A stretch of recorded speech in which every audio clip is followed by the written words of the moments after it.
Perhaps the two most common thematic roles are those of agent and theme.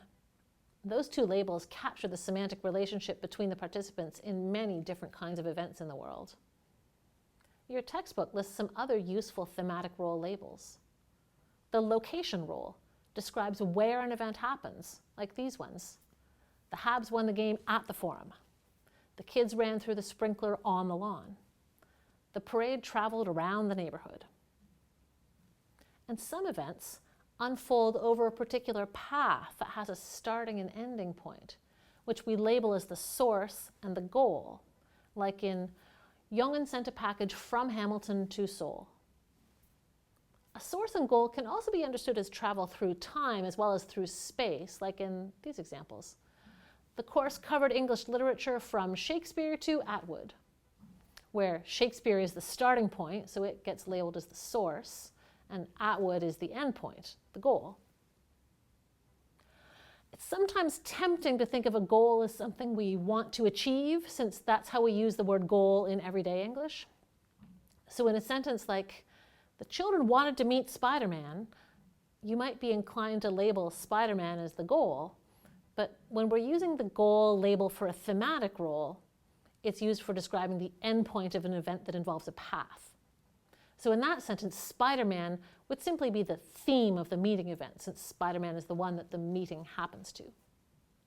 Your textbook lists only 5 thematic roles: agent, theme, location, source, and goal. But they aren't quite enough to capture some important semantic differences. Take a look at these sentences here. Ted tripped on the curb. Phoebe won the lottery. The movie frightened Farah. A blanket covered the couch. If Ted tripped on the curb, it doesn't seem quite right to call Ted an agent. Presumably he didn't choose to trip on the curb, even if he is aware of it, and he isn't really the cause of the tripping event. The curb is. And no matter how badly you might want to win the lottery, you can't really cause it to happen. So Phoebe isn't a great example of an agent either. In the same way, if we say that the movie frightened Farah, Farah isn't exactly a theme. The frightening is happening to her, but she's not necessarily changed by it, and she is aware of the event. And what about the blanket?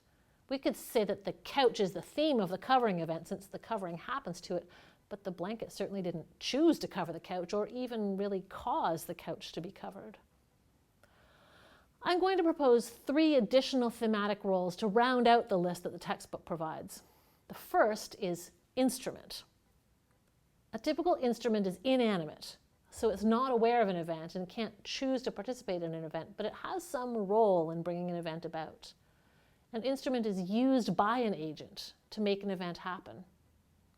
A key is a good example of an instrument in a sentence like, Doris opened the lock with a key. In the example sentence we just saw, instrument would be a good label for the blanket. Some agent who isn't mentioned in the sentence must have used the blanket to make the covering event happen. The second label I'm introducing is that of a cause. A cause is similar to an instrument in being inanimate, but it can bring about an event through its own power. It doesn't need an agent. A typical cause participant is something like the wind in The Wind Blew Over the Signs.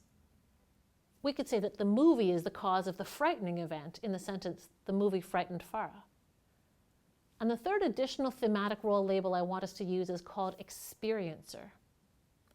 Experiencers are like the middle ground between agents and themes. They're animate and sentient, so they're aware of events happening, but they don't necessarily choose or cause events to happen. Events happen to them.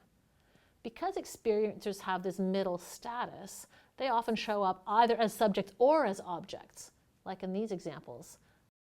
The clowns frightened the children were scared of the clowns.